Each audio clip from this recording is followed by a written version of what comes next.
pour toi, est-ce que là, il y a eu quand même un deuil à faire, te dire, ok, la fête, on la fera pas, même si c'est aujourd'hui, je suis à l'aise avec ça, mais est-ce que là, tu as dû faire un deuil pour te dire, bon, finalement, toute ma préparation, tout ce que je me disais, bon, on va quand même le vivre à un moment donné, ça va pas se passer de cette façon. Oui, je crois que j'ai vraiment dû faire un deuil, parce que je pense que j'avais quand même à cœur, j'avais envie de me faire ma petite checklist dans ma vie, voilà, ça s'est fait là.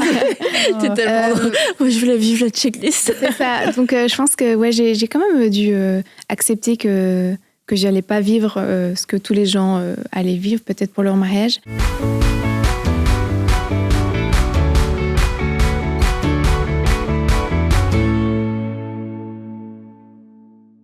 Bonjour tout le monde et bienvenue dans À table avec Annabelle pour une nouvelle émission. Et nous allons parler des déceptions parce que dans la vie, tout ne se passe pas toujours comme prévu. Et puis ça peut créer de la tristesse, ça peut créer même des frustrations, des grands regrets. Alors c'est sûr, il y a des petites et il y a des grandes déceptions. Et puis vous savez, il y a des jours aussi qui sont marquants dans notre vie. Et puis par exemple, le jour de notre mariage, ça peut être un jour marquant. Et aujourd'hui, on va entendre l'histoire de Rachel, qui n'a pas du tout vécu son mariage comme elle l'avait prévu, et la surprise était pas spécialement positive non plus. Alors elle va pouvoir nous partager comment elle a pu vivre cette déception, mais aussi comment elle a pu la surmonter. Et je crois que même si ça n'a pas été le jour de votre mariage, ça a pu être une autre occasion, un autre moment qui a été important dans votre vie, et bien que le Seigneur va pouvoir vous parler et puis aussi vous donner des clés si ce chapitre n'est pas encore clos dans votre vie et que c'est encore une déception ouverte, pour pouvoir le clôturer, mais de la bonne façon. Alors bonjour à vous les filles. Salut Annabelle. Bonjour. Vous n'êtes pas une déception, vous en tout cas. Ce n'est jamais une déception de vous retrouver. Au contraire, une grande joie. Même si je suis un peu perturbée que tu sois de ce côté-là. Moi-même, je ne sais plus où Toi-même. Qui suis-je? Donc je vous présente Stéphanie. Bonjour. Et salut Rachel. Bonjour, Ça va bien? Donc bien, Rachel, merci. c'est ton histoire qu'on va découvrir aujourd'hui, ton témoignage. Ouais. Et puis Laure, écoute, si toi aussi tu as eu des déceptions, peut-être que tu nous les raconteras. Peut-être. Ou pas. Donc c'est ça Rachel, tu es mariée aujourd'hui à ton cher mari Kevin, et puis vous aviez prévu un jour de mariage comme la plupart des gens, et j'imagine que vous aviez prévu une cérémonie. C'est ça, on avait prévu une grosse cérémonie avec plus ou moins 300 personnes. Une grosse cérémonie. C'est un gros mariage. Ouais, c'est ça. Donc en fait, quand on s'est fiancés, on a plus ou moins eu une petite année pour préparer le mariage. Et donc tout allait bien, j'étais assez organisée. J'avais des chouettes filles d'honneur avec lesquelles on avait des objectifs et des choses à booker chaque mois. Ah wow. C'était une vraie préparation. C'était vraiment assez bien organisé. Et donc du coup, tout se passait très bien jusqu'au moment où à J-30, il y a une grande nouvelle qui arrive. Parce que là, resitue-nous le contexte du calendrier. C'est ça. Donc là, on arrive en mars 2020. Et c'est ça. La nouvelle tombe, c'est que le Covid est là et qu'on rentre en confinement. Le premier confinement. Le premier. Mars 2020, c'est ça. Donc, on se demande qu'est-ce que c'est quoi ce virus, qu'est-ce qui se passe en fait. Et donc là, on voit vraiment le monde qui se referme. Donc tous les magasins, tout le monde qui travaille retourne à la maison. Moi, vu que je suis infirmière, on ne fait pas du chômage économique. Donc, moi, je travaillais quand même. Mais du coup, tout s'annule, en fait. Donc, tout est aussi... d'abord, j'ai envie de dire, c'était en stand-by parce qu'on rentre en confinement et on ne savait pas combien de temps ça allait durer. Ouais. Et donc, les règles changeaient tout le temps, en plus, c'est ça. Surtout au premier confinement. C'est ça, donc au début c'était en stand-by parce qu'on ne savait pas si le confinement allait être prolongé. Du coup, là c'était en mode, on ne sait pas si ça va se passer comme on l'avait prévu. Et chaque semaine qui se passait, il y avait des choses qui s'annulaient ou qui changeaient. Et puis pour finir, la fête du soir s'annulait complètement, puis la cérémonie à l'église aussi. C'est à quel moment que tu as complètement annulé, donc que en fait, c'était progressif là, mais peut-être à J-. De toute façon, à J-30, tout était en stand-by. Et à partir de J-20, il y a des choses qui s'annulaient au fur et à mesure. Mais est-ce qu'entre J-30 et J-20, tu étais dans une forme de déni ou d'espoir? Non, ça va aller, les choses vont se remettre en place. Je pense que j'étais dans l'espoir parce que, vu qu'on ne savait pas ce que c'était le Covid, moi, je pensais qu'on allait déconfiner après, en fait. Et donc, je me suis dit, on va attendre 2 semaines. et on verra. Mais vu comment ça avançait les 2 semaines, je me suis dit non, en fait, on va pas déconfiner. Donc c'est vrai que c'était dur quand je réalisais au fur et à mesure que on n'allait pas avoir la fête qu'on avait désirée avec toute l'organisation qui avait été faite. Et surtout qu'il y avait beaucoup d'efforts. Tu dis depuis 1 an que tu préparais ça. Donc, c'est ça. Quand tu as tout préparé ça, c'est pas comme quelque chose que tu improvises ou tu es déçu. Ouais, c'est ça. Un petit repas entre amis qui est annulé. C'est ça. Et du coup, j'imagine, tu avais une salle, un traiteur, une robe. Ouais. Tu avais tout ça de bouquet. Comment ça se passe?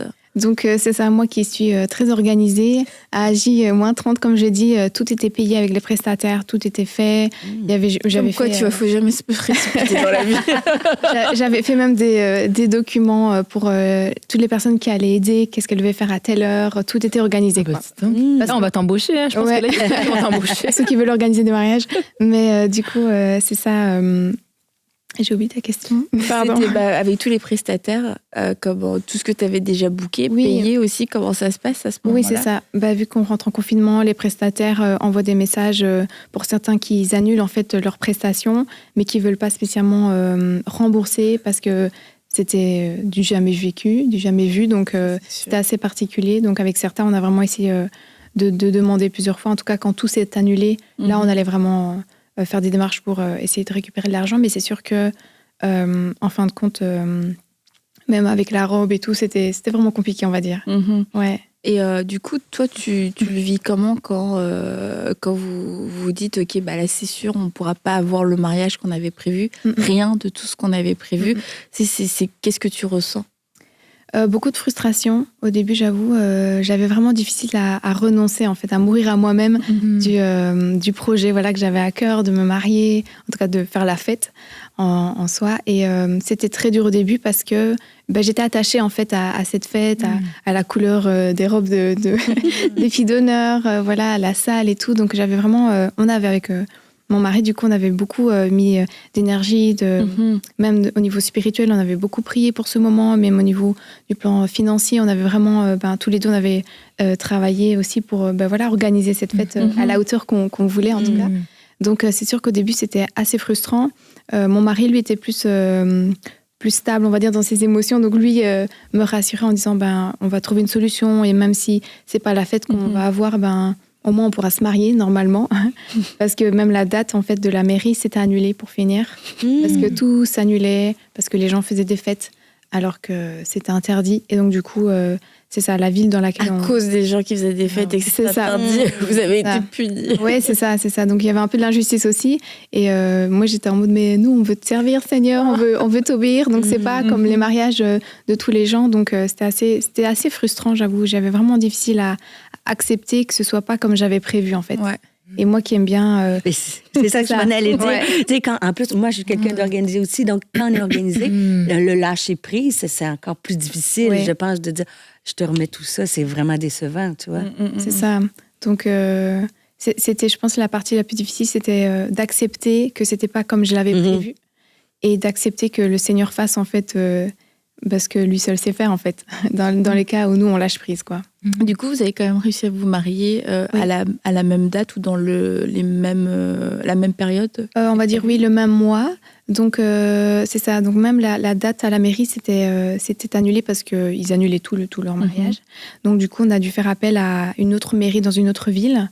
Et donc, tout un moment, en fait, on n'avait plus de date de mariage parce qu'il fallait recréer des documents pour la déclaration de mariage dans l'autre commune. Du coup, il fallait annuler l'autre dans l'autre ville. Donc, pendant peut-être 11 jours, on n'avait plus de date. Donc là, c'était vraiment la free fall. Le free fall. Donc, et finalement, tu as pu avoir ta date. Ouais, on a eu une date, enfin, merci Seigneur. 2 semaines après. T'étais contente ou c'était comme... au point où on en est Non, je pense que c'était vraiment la victoire d'avoir enfin une date de prévue. Et j'étais super reconnaissante en fait, envers le Seigneur parce que vu que tout s'annulait, en fin de compte, on remettait vraiment tout entre les mains de Dieu et on lui disait, Seigneur, on veut t'obéir, on veut se marier. On va pas vivre avant d'être mariés parce qu'on allait avoir nos clés d'appartement le même mois. Donc, c'est ça que tout était décalé par la suite. Mais quand on a eu enfin cette date-là, on s'est dit, OK, Seigneur, merci. Et même si ça va être une petite cérémonie là à 4, parce que c'était juste nous et nos 2 témoins qui en fait étaient pour nos parents. J'avais mon papa et lui c'était sa maman. On passe de 300 à 4. C'est ça. Avec le maire 5.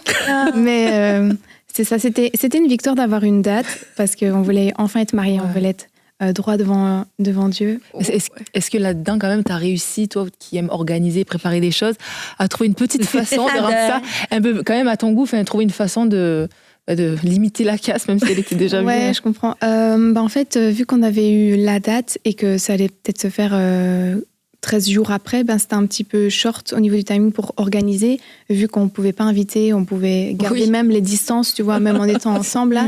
Donc j'avoue que là, j'étais en mode...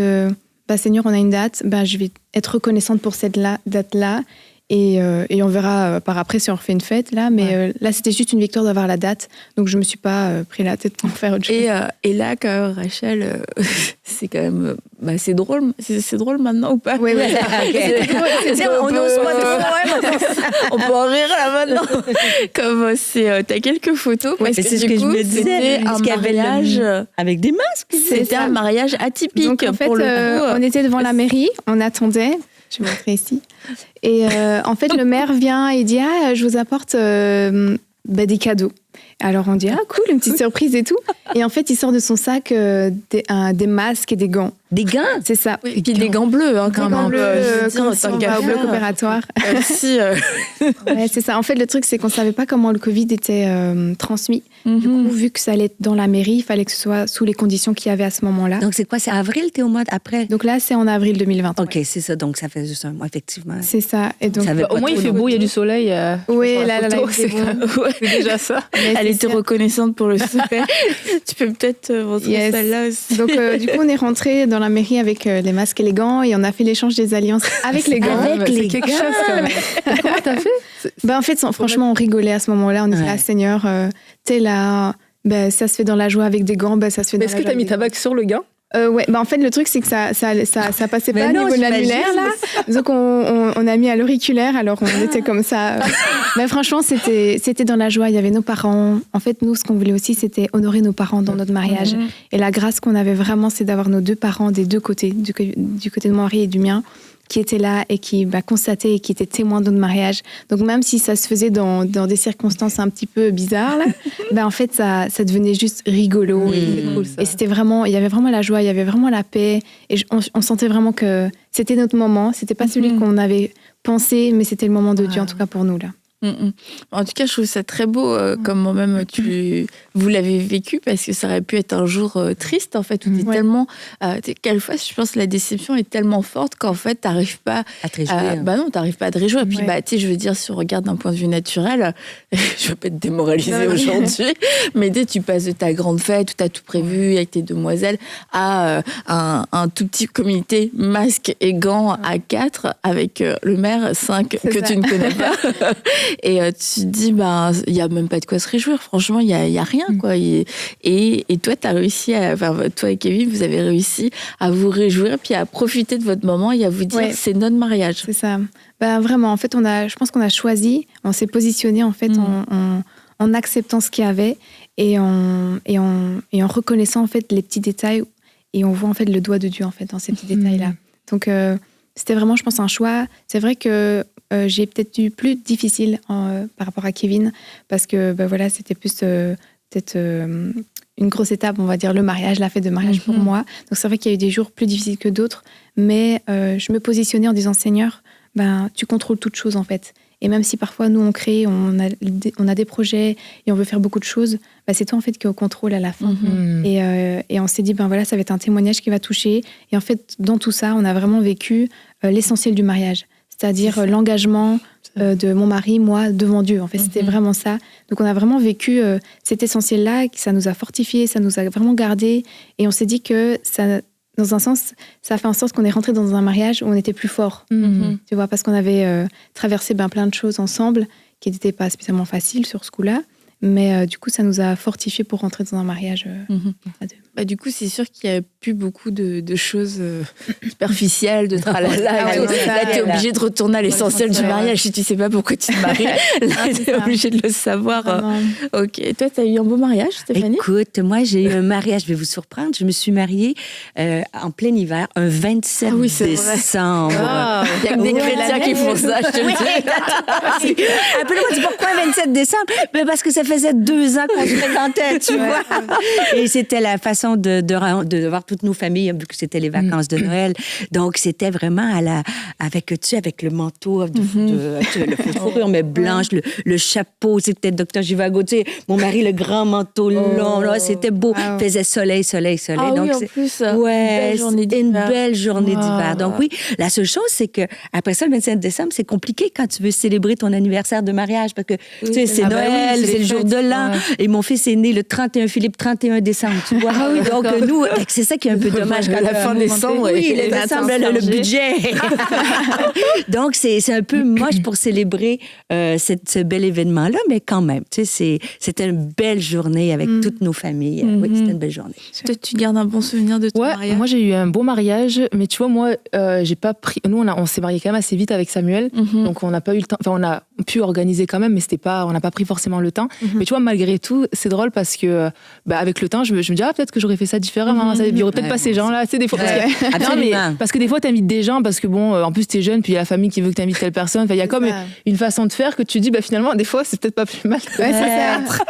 Et que, oui, c'est vrai que dans tes circonstances, tu sais, c'était pas comme tu voulais, mais tu réalises que finalement, même des mariages, t'entends plein d'histoires où, que ce soit Covid ou pas Covid, des fois, c'est vrai que c'est pas forcément comme tu penses. T'as beau avoir préparé des mois et des mois, arriver le jour J, c'est pas forcément ça. Mais c'est ça, la finalité, c'est quoi? Tu te dis, à la fin de la journée, je suis mariée, quoi. Et c'est ça que je voulais. Je voulais vraiment cet engagement devant le Seigneur. Je voulais qu'on soit unis, qu'il soit au milieu de notre alliance.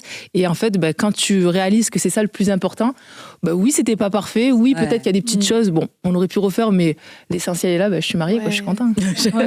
Et oui, c'était pas parfait, mais ça fait 37 ans que ça dure. Félicitations! Même tu maries très jeune, comme vous faites le calcul, là. Mais, non, mais c'est vrai, des fois, on a beaucoup de regards sur la cérémonie, les robes, les ci, les ça, mais en fait, le plus important, c'est cet engagement. Cet engagement-là devant Dieu qui demeure. Et pour ça que ça demeure une belle journée. Et à la fin de la journée, est-ce que tu avais quand même le sentiment d'avoir vécu ton mariage?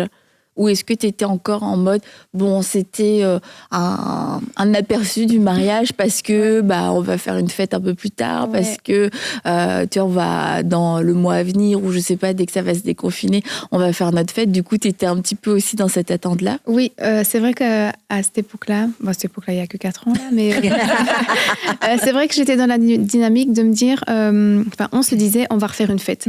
Parce que c'est sûr qu'on ne se sentait pas satisfait de ce qu'on avait vécu, même si c'était une grâce.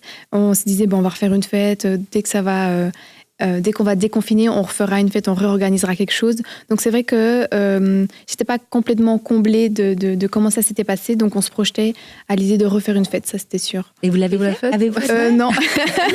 Alors toutes les robes de demoiselle d'honneur, tout ça, c'est... Ouais, en fait... Elle m'a dit que c'est correct. Ouais, c'est correct, mais... Ah ouais, c'est ok, je peux pas... Surprise, on a tes robes, on va faire... Oui, c'est ça. En fait, c'est vrai que c'était compliqué de devoir reprogrammer une fête parce qu'on déconfinait, puis on reconfinait. Il y a eu plusieurs phases. Donc c'est vrai que pour finir, petit à petit, la mort au projet de refaire une fête s'est faite. Du coup, on a pu, pour nos 3 ans, faire... Avant d'arriver aux 3 ans, mais le projet de refaire une grande fête, est-ce qu'il est mort de lui-même? Ou à un moment donné, vous avez dit, OK, non, nous, on prend la décision. Là, c'est bon, on arrête de vivre avec cette idée que peut-être on va le refaire. Et puis, on se dit, non, là, on le refera pas. Je pense que c'est vrai que ça a duré longtemps, le fait d'avoir envie de refaire une fête. Et puis, on nous a dit, faites un shooting simplement pour clôturer ça. Comme ça, tu pourras mettre ta robe, tu pourras voir les costumes de Kevin, parce qu'il en avait plusieurs. Hein. Mais du coup... on nous avait mis en tête de faire un petit truc, en fait, aussi pour clôturer et vivre un petit quelque chose là. Donc c'est ce qu'on a fait. Mais je pense que ça s'est fait progressivement. Je pense que la première année, on s'était dit, on met en pause. Et dès qu'on va terminer le confinement, on refera une fête. Et puis pour finir après 1 an et demi, c'est parti petit à petit parce que les circonstances faisaient qu'on ne voulait plus non plus faire une fête dans ce sens-là. Ouais. Et pour toi, est-ce que là, il y a eu quand même un deuil à faire, te dire, ok, la fête, on la fera pas, même si c'est aujourd'hui, je suis à l'aise avec ça, mais est-ce que là, tu as dû faire un deuil pour te dire, finalement, toute ma préparation, tout ce que je me disais, on va quand même le vivre à un moment donné, ça va pas se passer de cette façon. Oui, je crois que j'ai vraiment dû faire un deuil, parce que je pense que j'avais quand même à cœur, j'avais envie de me faire ma petite checklist dans ma vie, voilà, ça s'est fait là. T'es tellement... Moi, je voulais vivre la checklist. C'est ça, donc je pense que j'ai quand même dû accepter que j'allais pas vivre ce que tous les gens allaient vivre, peut-être pour leur mariage, mais à la fois, on avait été à plusieurs mariages et donc je vivais avec eux leur fête. Tu vivais avec eux ou t'avais un petit pincement? J'avais quand même un pincement, mais après, on voyait après dans leur vie que c'était pas aussi simple, où tu vois que le couple était pas aussi soudé. Et donc, à chaque fois, moi, je faisais des parallèles en disant, moi, peut-être j'ai pas vécu cette fête de mariage, mais je sais que mon couple est fondé en Christ et que c'était au moins plus fort. Donc, tu vois, je relativisais en disant, certes, ils ont eu leur fête, mais peut-être que dans le couple, c'est peut-être pas aussi solide. Mais que du coup, nous, on l'avait pas vécu. Mais qu'au moins, nous, on a, on va dire, l'essentiel, quoi.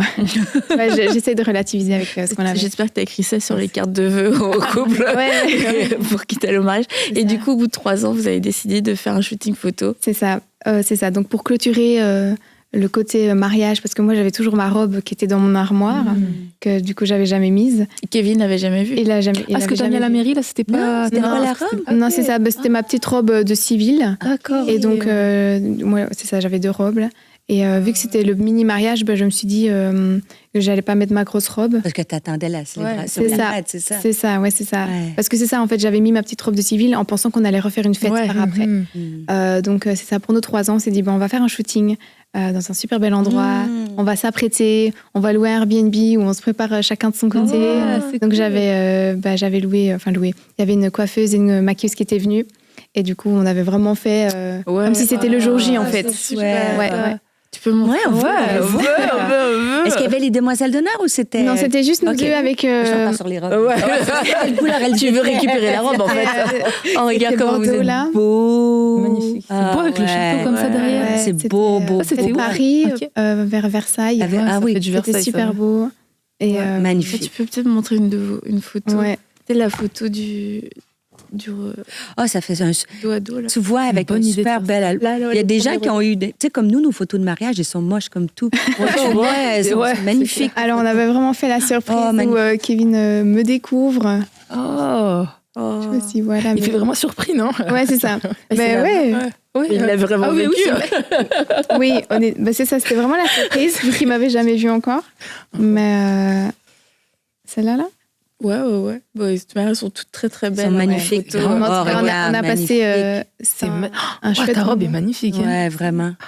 Ça t'a fait quoi de mettre ta robe finalement ce jour-là? C'était particulier. C'est vrai que quand je l'ai remise peut-être 2 semaines avant, parce que j'avais quand même refait un peu du sport. Je n'osais pas. Oui, ça, le tout, c'était de rentrer dedans. Mais c'est vrai que quand je l'ai remise, je me suis dit, waouh, en fait, t'as été vraiment belle. Et c'est vrai que je me suis dit, waouh, la fête allait être bien. Ça allait être chouette. Mais ça m'a fait quelque chose. Et puis, je me suis dit, non, ça va être bien de refaire ce shooting. Et ça va clôturer aussi peut-être ce qui n'avait pas été fini, peut-être dans mon cœur. Et c'était vraiment chouette. On avait passé un bon moment. Les photographes, c'était des amis. Et c'était vraiment un chouette moment. Et vous avez vraiment vécu cette clôture dans le sens où, on a bouclé la boucle et puis on le vit plus comme une déception, comme quelque chose qui a un goût d'inachevé avec ce shooting-là. Oui, vraiment. Ça a vraiment clôturé ça. Et comme tu dis, il n'y avait plus un sentiment d'inachevé. C'était fait, là. C'était clôturé. On avait nos photos. J'avais mis ma robe. Et on avait passé un bon moment. Il faisait super chaud, super bon. C'était clôturé. Ça a vraiment fait du bien, Ah, c'est chouette. Mais je pense que parce que c'est pas forcément pour un jour de mariage, mais quelquefois il y a des situations qui se terminent, ou en tout cas qui occasionnent des déceptions, et on n'arrive pas à les clôturer, et on sait pas en fait qu'on peut les clôturer. Et puis je crois que le shooting, c'était une excellente idée, mais pour d'autres ça aurait été complètement chaud. Ça aurait été peut-être de vraiment faire la fête ou de faire un voyage, ou enfin bon bref XY. Le Saint-Esprit est créatif et puis c'est de quoi notre cœur a besoin. Mais je crois par contre que c'est vraiment important de le faire pour se dire ce jour-là, on boucle la boucle. C'est pas qu'on ferme la page parce que t'as pas fermé la page du mariage, mais c'est que ça reste pas quelque chose qui te laisse un goût amer en fait. Et puis quand tu y repenses à chaque fois, ouais, c'est comme ça. C'est là, quand tu parles de ton mariage, qui a duré finalement sur 3 ans, t'as le plus long mariage du monde. Tu vois, on sent que t'es apaisé, que t'as pas de frustration particulière, et que oui, c'était une histoire particulière. Ceci dit, je sais pas comment vous ferez pour raconter ça à vos enfants, parce que on aura les photos pour montrer. 3 ans plus tard. Est-ce que vous avez pu faire un voyage plus tard après, quand même oui, on a fait un voyage parce que tout s'était annulé, et vu que c'est vrai que j'avais pas dit ça tantôt, mais vu que notre date de mairie s'était annulée, qu'on avait pris une autre date 2 semaines après, moi j'avais pas pris mes congés dans ces dates-là, et vu que je suis infirmière, du coup en fait on s'est mariés un vendredi, et le lendemain moi j'enchaînais 4 nuits. Ah purée. Donc notre première semaine de mariage, on n'avait pas passé 24 heures ensemble en fait, parce que je travaillais, et puis il y a eu le début du déconfinement en début mai, donc c'est ça, la reprise du boulot a été faite, mais c'est un début particulier. Mais c'est ça un peu la déception. La déception, c'est quand les choses, elles ne se passent pas comme on l'espérait. Mais c'est ça, ça peut être correct, même si c'est pas ce que je pense exactement, ça peut être correct pareil. Et ça, je pense, ça aide que ce soit une déception, dans un mariage, dans plein de situations, on le sait, mais de se dire, c'est pas comme ça, j'avais imaginé, mais toi, Dieu, tu sais qu'est-ce qui est le meilleur. Et moi, des fois, je me dis, peut-être m'entendez le dire, moi, je dis toujours, une fois, Seigneur, mais ça, j'ai des meilleures idées que toi. Mon scénario, il est meilleur que toi. Et ça fait rigoler, parce que dans le fond, je le pense, parce que je me dis, il me semble que le mariage aurait été ABCD comme ça. Mais Dieu, qui est souverain et qui connaît toutes choses, c'est pas comme on pense, mais c'est souvent mieux qu'on pense. Et c'est pour ça que nous, il y a une espèce de lâcher-prise qu'il faut dire, c'était pas exactement ça. Mais je te fais assez confiance que de ça, si moi, je garde mon cœur ouvert, je peux te sortir le beau de ça. Le problème, c'est que quand on s'accroche, puis on se dit, mais c'était pas comme ça, c'était pas comme ça, là, on peut plus voir. Nos yeux sont fermés, puis on voit pas. Et en fait, quand on dit, Seigneur, c'est peut-être pas ça, mais toi, tu sais, fais-moi voir le meilleur de tout ça. Et c'est exactement ce que tu as fait, je pense, de regarder, de dire, elle aurait pu rester sur, c'est pas ma robe, c'est pas ci, c'est pas ça, mais tu as choisi de dire, regarde, c'est peut-être, moi, j'avais planifié A, B, C, D, puis toi, Seigneur, tu as D, E, F. C'est le meilleur pour moi. Non, mais c'est ça, comme tu dis, c'est vrai que des fois, on est vraiment accroché à l'idée. Avec raison, des fois. Voilà, sur le mariage ou d'autres choses, oui, c'est vrai, des fois, c'est justifié à 100%, mais la déception, elle est là. En fait, l'idée n'est pas, comme tu le dis, exactement comme je pense, mais à la fin de la journée, même si c'est pas facile, c'est vraiment la disposition de cœur, en fait, de se dire, Seigneur, t'as forcé. En fait, Dieu a toujours une solution. Toujours une solution. Et après, c'est d'être capable de décrocher de cette idée qu'on s'était faite, voilà, et de se dire, écoute, je sais que, Seigneur, tu es grand et tu vas avoir une solution, il va avoir une façon qu'on puisse aussi apprécier, que ce soit, voilà, le mariage, une façon de rebondir, en fait, quelque part. Donc, je pense qu'en fait, tout est dans le cœur, et de se dire, il faut que, Seigneur, je te fais confiance et tu peux avoir quelque chose pour moi, même si c'est pas la première idée à laquelle je m'étais faite. Ouais, mais c'est exactement ça. Et tu vois, des fois, c'est l'illusion qu'on a que notre idée, elle est meilleure, parce que tu aurais pu faire la fête. Et comme tu as dit, là, toi, tu as fait la fête, mais c'était peut-être pas ça que tu aurais voulu. Donc, tu sais, des fois, dans nos scénarios, les meilleurs, et je sais pas si on a du temps, mais j'ai un classique, moi, que je raconte dans ça. Parce que, tu sais, je l'ai raconté, si vous avez entendu ce message-là, mais mon fameux 19D. Vous connaissez cette histoire de l'avion? C'est ça. Et tu sais, moi, j'étais convaincue que je m'assois toujours, parce qu'avant, j'avais peur de prendre l'avion, mais là, je prends toujours le même siège sur Air Canada, tu vois. Et c'est le 19D, et là, je suis sécure. Et là, j'arrive pour m'enregistrer à l'aéroport à Paris, puis je suis bien fatiguée. Puis là, la dame, elle m'a dit, c'est dommage, madame, on est obligé de changer votre siège. Mais là, je suis super frustrée. Je dis, comment ça? J'ai réservé le 19D, c'est toujours le 19D, madame. Elle pleure, elle se roule par terre. Tu sais, je suis un peu fatiguée. Bon, j'ai pas râlé, mais tu sais, j'avais quand même l'amour de Jésus. Mais la dame, là, mais j'insiste un peu, parce que moi, je pensais qu'elle allait me mettre dans mon scénario à 50 G à l'arrière. Et finalement, Harry, elle me rigole, elle me passe un billet, le boarding pass, là, puis elle me dit, je regarde, mais finalement, j'étais surclassée. Alors, gratuitement, là, tu vois. Donc, tu passes, moi, je voulais mon 19D, mais en fait, Dieu, il y avait quelque chose de mieux pour moi. Et c'est pas, me dit toujours, c'est pas une question d'être en business ou en économie, ça n'a rien à voir. Et le Seigneur, il m'a juste me fait dire, quoique ça n'a rien à voir, c'était plus confortable, avouons-le. Mais c'est comme, il me disait, toi, t'insistes, tu t'acharnes à cette façon de faire-là, mais moi, j'ai quelque chose de mieux pour toi. Et c'est un peu ça qui nous aide dans la déception, c'est une espèce de lâcher prise, c'est de dire, moi, je pensais ça, Seigneur. C'est vrai que je suis déçue, mais je sais que tu vas faire quelque chose de bien avec ça. Donc, alors voilà, le 19D, si vous allez sur Air Canada, c'est mon site. Ce que j'ai aimé aussi vite fait sur ce que tu disais tout à l'heure, c'est vrai que, là, parce qu'on parlait du mariage en soi, mais c'est vrai que c'est une journée, mais après le mariage, c'est pour la vie, quoi. Et quand tu es avec ton mari, vous êtes dans le Seigneur, vous aimez, ça vous a unis, et tu te dis, c'est énorme, quoi. Tu vois, c'est mieux même qu'un mariage où tu peux avoir la plus belle journée, et finalement, ton mariage après 40 ans, il peut être... ou après un an, c'est terminé. Ou après un an, ouais, c'est ça. Donc, non, c'est ça. C'est vraiment, on a vraiment essayé de voir dans cette perspective-là. Et Dieu est bon et Dieu est fidèle. Et je crois que même si... enfin, il nous aime tellement, en fait. Je pense que j'ai expérimenté aussi l'amour de Dieu et que je me suis sentie vraiment comme son enfant. Et que je sais qu'il est bon et je sais qu'il est fidèle. Et même s'il y avait des gens qui nous conseillaient de prendre l'appartement et de se marier peut-être ultérieurement, nous, on s'est positionné en disant non, on est enfant de Dieu, on veut d'abord lui plaire à lui, au lieu qu'aux hommes, en fait. Et même si on ne comprenait pas tout ce qui se passait, on s'est dit, non, on veut d'abord obéir à Dieu, et puis on verra pour la suite. Wow. C'est sûr qu'un mariage chrétien, il y a d'autres facteurs qui peuvent rentrer en compte que tu te maries à la fin du mois de décembre.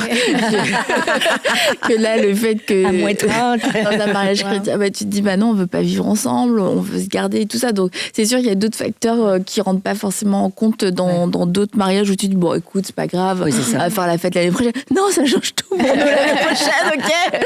On se mariera pas l'année prochaine. Du coup, c'est quand même à prendre en compte. Et moi, j'ai rencontré souvent des couples et qui sont pas forcément des jeunes couples d'ailleurs, mais qui ont vécu une très grande déception au jour de leur mariage parce que les choses n'ont pas été faites comme ils l'auraient souhaité. Et il y a pu y avoir de la déception quelquefois aussi un des deux qui a fait une fête qui lui ressemblait mais qui ressemblait pas du tout à l'autre.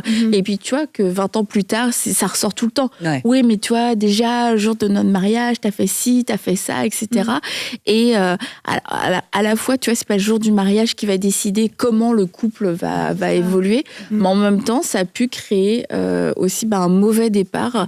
Et nous, on a conseillé déjà à plusieurs couples, écoutez, si c'est un sujet de dispute qui revient constamment, refaites une fête de mariage.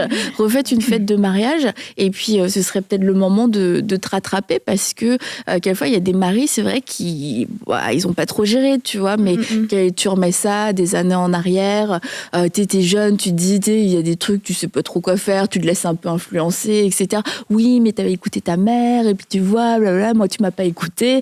Et puis 20 ans plus tard, tu te dis, on peut faire une fête de mariage, et puis, je vais écouter tes besoins, puis on va faire quelque chose qui nous correspond aujourd'hui. Et je crois que ça peut être l'occasion de racheter cette journée-là, et ça va pas racheter les 20 ans de mariage, peut-être, qui ont été bancales, mais c'est de se donner aussi une chance de revivre quelque chose qui reste un mauvais souvenir. Et c'est pas une question d'argent. Après, les gens vont dire, oui, mais on n'a pas l'argent. Non, c'est une question aussi, faut savoir ce qu'on veut. C'est pas forcément une question d'argent. Et même si c'était une question d'argent, quand on est jeune, on va économiser, on va travailler, on va faire ce qu'il faut, tu vois. Puis c'est comme 20 ans plus tard, tu fais que d'en parler, tu n'arrêtes pas de t'en disputer, mais tu veux pas non plus faire l'effort financier pour pouvoir investir dans une deuxième fête qui serait peut-être l'occasion d'une plus plus forte réconciliation et puis d'une démonstration d'amour, en fait, de dire, bah ouais, on a mal fait il y a 20 ans, on peut faire mieux maintenant. Et bah voilà, que l'argent ne soit pas un frein. Et puis le jour où tu voudras refaire une fête de mariage, Rachel, ça va être extraordinaire. Un renouvellement de Tu vœux. pourras nous inviter en plus. Ah, c'est Ouais. ça. C'est cool, la bonne nouvelle. Et Stéphanie veut sa robe. Mais oui! Je pourrais te bouquetiner, je sais pas si les pétales. Bah oui, t'es tellement mignonne. Je fais des blagues. Mais c'est vrai, mais tu dis ça, mais des fois, c'est une fête de mariage, mais des fois, c'est un anniversaire. Tu sais, il y en a Ouais, dans leur vie, c'est un tournant. C'est vrai. Quand je vais avoir 40 ans, quand je vais avoir 50 ans, en 60 ans, tu vois, ça, c'est des choses que tu dis, je veux marquer le coup. Puis des fois, tu arrives à cet événement-là, puis pouf! C'est moche, tu vois. Puis là, tu restes avec une déception. Tu pensais que toutes tes copines allaient t'inviter à ta fête. T'organiser une fête surprise, puis C'est ça, rien. oui. Mais des fois, mais j'aime l'idée de reprendre, de pas rester sur la déception. C'est peut-être pas ce que je pensais. Ouais. Je lâche prise. C'est un je sais que tu fais. Mais de faire des gestes réparateurs comme ça, de dire, ben peut-être mon 40e, c'était pas super, mais à mon 50e, je vais fêter, tu vois. Exactement. Oui. Ben, c'est exactement. bien, ça, de pouvoir agir comme ça. Et du coup, toi, si un jour tu refais une fête pour un renouvellement de vœux, ce serait pas comme pour rattraper, ce serait juste pour célébrer Oui. puis, et le faire. Oui, c'est ça, ce sera juste quelque chose pour célébrer les années qui ont avancé et la grâce de Dieu qui nous a accompagnés. Donc ce serait juste pour faire une fête, pour célébrer les années qui sont passées, mais c'est pas comme s'il y avait une déception encore par rapport à la première fête de mariage, j'ai envie de dire. Ouais, ok. C'est cool. Donc là, vraiment, la boucle est bouclée. Ouais, la boucle est bouclée, les photos sont là et la joie est là quand on voit les photos, donc c'est cool. Moi, je suis Ils sont complètement- magnifiques, franchement. Bravo. C'est Moi, je n'oserais pas vous les montrer, les miennes. C'est en noir et blanc ou- Mais c'est presque dans ce sens qu'à l'époque, on faisait. C'est à la mode, le noir. Voilà, c'est ça que j'ai Mais dit. la mode, c'était de faire des films, tu sais, ou de faire des vidéos au lieu de prendre des photos. Donc, nous, on n'avait pas beaucoup de budget. Donc, on a tout mis sur la vidéo, tu vois. Mais maintenant, on n'a plus d'appareil pour regarder la vidéo. Ah ben oui, c'est vrai. Fait qu'on les photos, ça, c'est comme des copains qui ont pris les photos comme ça. Mais là, notre vidéo, elle est superbe. Mais on peut pas la voir. Donc, ça reste gravé dans notre cœur. Faut que t'organises. Rachel, Mais faut non, que tu c'était réorganises. Faut que pas en t'organises. noir et blanc, Rachel. Je te la laisse passer, celle-là. Faut que tu t'organises un renouvellement de vœux pour Stéphanie. Oui, avec plaisir. Avec photos C'est et ça. tout ça. Ouais. En tout cas, c'est super. Ben, je pense qu'on va terminer ce temps. Merci beaucoup à Rachel. Mais on veut prier pour vous si vous avez vécu une déception. Et comme on l'a dit, c'est pas forcément le jour d'un mariage, mais ça peut être pour autre chose qui vous a surpris, puis ça a laissé une trace. Donc on veut pouvoir prier pour vous. Puis je crois que c'est le Dieu de la vie, le Dieu de la consolation. Est-ce que tu veux prier? Oui, on peut. Seigneur Jésus, je te remercie pour ce beau témoignage, Seigneur. Je te remercie pour Rachel. Je te prie premièrement pour la bénédiction sur leur mariage, sur leur vie, Seigneur, à travers cette situation. Merci pour cette sagesse. Et je te prie pour quelqu'un qui écoute l'émission en ce moment, qui vit une déception profonde, Seigneur. Une déception peut-être avec ses enfants, dans son mariage, dans son travail. Toi, tu es le Dieu qui redonne l'espoir. Je prie pour cette personne qui puisse relâcher aujourd'hui, te faire confiance. Viens lui montrer que tu es au contrôle, Seigneur, et que comme tu l'as fait pour Joseph, des choses qui semblaient pour le mal, tu peux les transformer en bien. Tu peux prendre une situation qui est décevante et la transformer pour le mieux. Mais la première transformation, c'est dans notre esprit.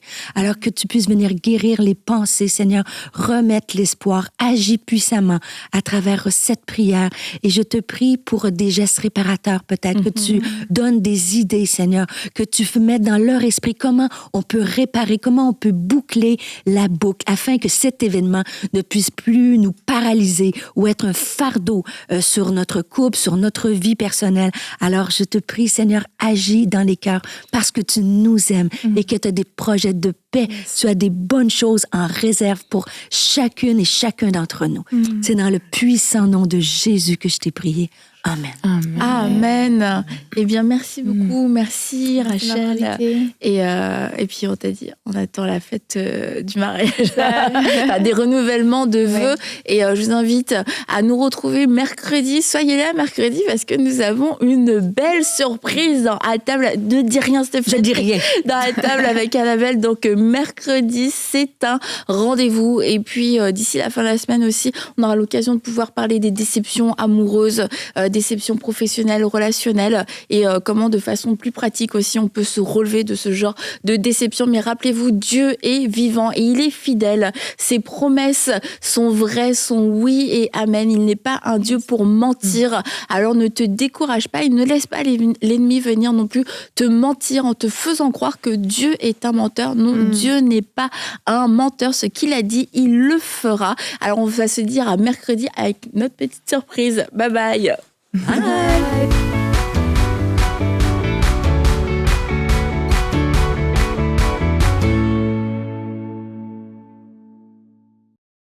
Depuis des années, je lis vos commentaires sur les réseaux sociaux nous demandant quand allons-nous sortir une émission pour les enfants. Si vous saviez combien ça brûlait également dans notre cœur. Et quand le premier conte animé de Ma Bible Junior est sorti, je me suis souvenue de vos messages. Et aujourd'hui, j'ai le plaisir de vous dire, nous y sommes, les enfants n'ont pas été oubliés. Et pour que ce merveilleux projet continue à avancer, pour que d'autres magnifiques contes animés puissent être créés, nous avons besoin de votre soutien. Alors je fais appel à vous aujourd'hui qui, comme moi, avez le cœur qui brûle de voir la génération de nos enfants devenir des passionnés de Jésus-Christ. Alors merci de tout cœur. Dès maintenant, faites partie des 20 000 partenaires mensuels qui porteront la vision d'EMCI et qui l'amèneront encore plus loin. Pour faire votre don, rendez-vous sur emcitv.com/20 000.